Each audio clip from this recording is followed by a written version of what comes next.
Hey guys, what's up? It's your man Pete, and I wanted to do a little video for you all in case you were having trouble deciding between buying a condo or a townhouse. This is a very common dilemma for people because sometimes they can be in roughly the same price range, and there's obviously pros and cons between each of them, where one is better in some area and the other is better in another area. Today in this video, I'm going to break down for you all the pros and cons, or as many of them that I can list, so that you can decide better for you which one fits your life, your lifestyle, and even your budget rate. I mean, come on, you didn't actually think I was going to make the decision for you, right? But seriously, if you want me to tell you how to spend your money, I am more than happy to do that. So there are some major and some subtle differences in the way that you live in each of these properties that maybe you hadn't thought of. So that next time when you're hanging out with your friends, it's looking more and more like it's going to be next year, you can look totally smart and informed. You might even be able to impress some girls at the same time. Or at the very least, you can impress your mom. You guys ready to go? Okay, so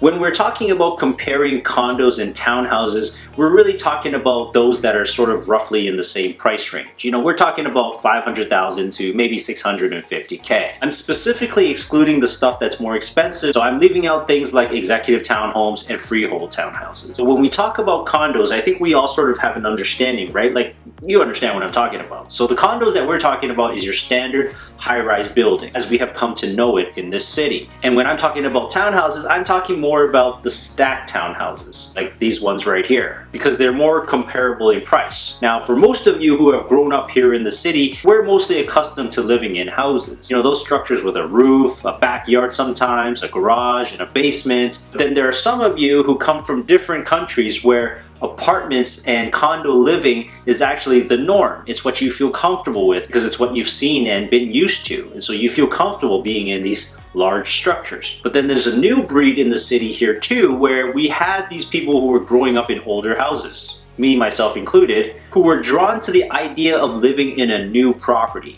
something with a new kitchen, new flooring, like everything just brand new and sparkling new. And the sacrifice was that you had to live in something smaller. But of course, the location was always better. So if you liked being in the heart of the action, you like being in a major artery in the city, or you like to be right next to a subway station. That's how condos were marketed in the past and continue to do so towards this young professional or working professional. Let's start with condos since that's the popular product these days, especially for you millennials out there. You are a millennial, right? So here's the great things about a condo. The pros. Condos are typically smaller properties with no stairs. They have elevators. They have full service concierge 24 hours most of the time. They have awesome amenities like swimming pools, fitness centers, movie theaters, barbecue areas, sometimes outdoor rooftop pools, party rooms, guest suites, visitors parking, doggy salons, retail shops, coffee shops, on and on and on. Whew!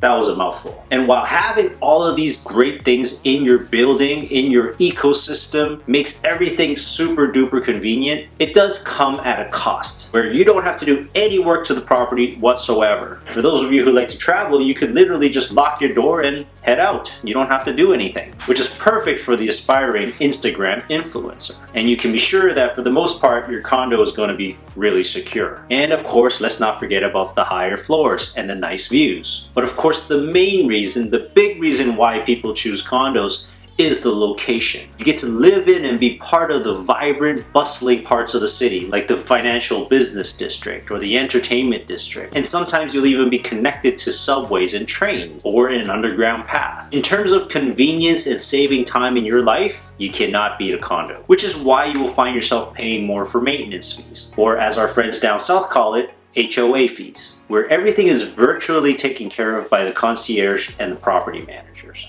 And you can expect to pay somewhere in the range of $300 to $600 per month for a smaller to medium-sized condo. But then here are some of the cons, the negatives about living in a condo. Again, it's small, so if you have to spend a lot of time indoors, which we do here in Canada, it gets to be pretty boring and lonely and boring again. There's a term called cabin fever. Okay, and truth be told, the lifestyle of living in a condo is really very much dependent on you having the life outside of your condo and your space. If you're spending 10, 12-hour days at work and you go outside to the gym, you hang out with your friends, you're entertaining outside, then having a condo is great. But if you're the homebound type and you spend a lot of time at home, the lack of space definitely starts becoming a problem, because you should and you're supposed to have a really busy life. It's almost like you are living in a hotel where you're coming back, sleeping, taking showers, maybe having some quick meals and answering emails. I should also point out that because you are living in this bigger structure, you do own a small piece of it when you buy into a condominium corporation, which also means you have a lot of neighbors. You've got neighbors upstairs, you've got neighbors to the side, you've got neighbors downstairs, unless you're living on the penthouse, of course. While things like pipes leaking and water dripping down from the ceiling are not really all that common, they do happen from time to time.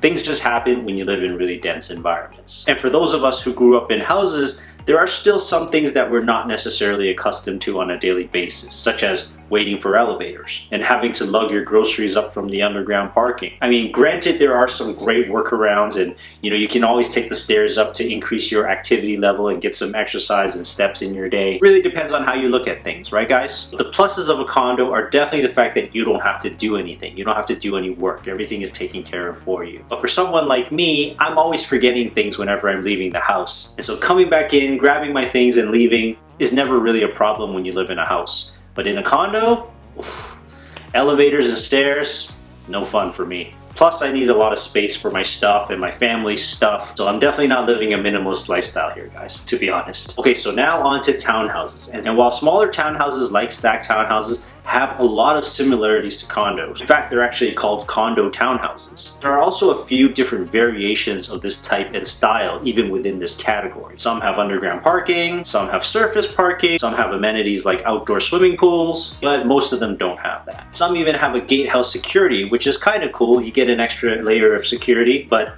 they don't take packages for you. But the main reason why someone would choose a stacked townhouse is because it's got stairs. It feels like an actual home. It feels like something that you would have lived in growing up. And for those who grew up and lived in condos and apartments their whole lives, oftentimes I find they can't wait to get out and buy a home that has some stairs, even if it's just a small townhouse, because you can finally have bedrooms on a different floor of your home. And of course, you don't have to take elevators anymore. I should also mention no more strange smells in the hallways from your neighbors cooking food. You definitely don't get that with townhouses. And if you're a pet person, then you know what I'm talking about. When your pet really needs to go and you're waiting for an elevator, it's not a pretty scene. While these types of townhouses usually have maintenance fees as well, in the range of around $200 to $400 a month. And it's usually on the higher end if there's underground parking. But what I should point out is that from an investment value, townhouses can actually perform better if there's actually more living space, so more square footage. So to try to compare the value of the townhouse with more space and less maintenance fees will actually perform better in the property value going up than a condo building. And while townhouses are usually not located in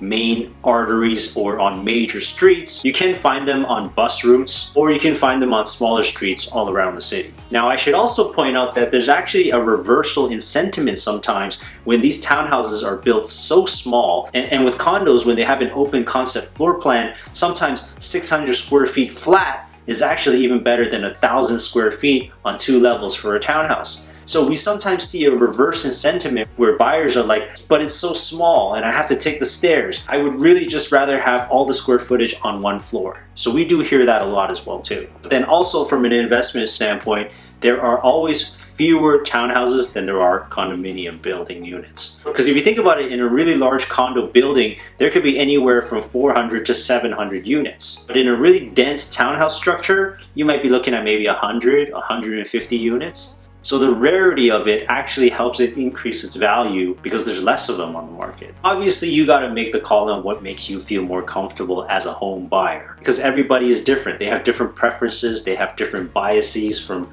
where they grew up or what they were raised in as a kid. But what I would suggest is that you always take a holistic approach, right? Like you try to figure out what's the most important thing. What's the thing that you cannot live without?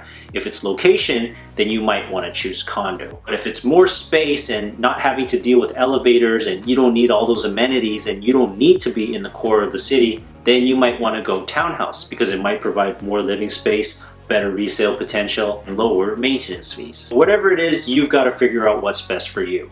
I'm just here to ask the questions and to help you narrow down your options. So I hope this video helps you clarify some things about the process and how to look for a property and how to choose what's best for you. Or maybe you just want to hear what I have to say. But if you want to hear more things that I have to say, then please be sure to hit the subscribe button. Make sure you turn on the notifications so that you know whenever we're posting new content that's built just for you. And please feel free to leave me a comment, as when I do have some extra time, I do respond back to people. But if you have a more immediate need and you're looking to buy and sell right away, then please be sure to send us an email and we'll try to get back to you as soon as we can. And let's see how we can help you make the best decision for you. So thanks for watching, guys, and I really appreciate you all. Bye for now.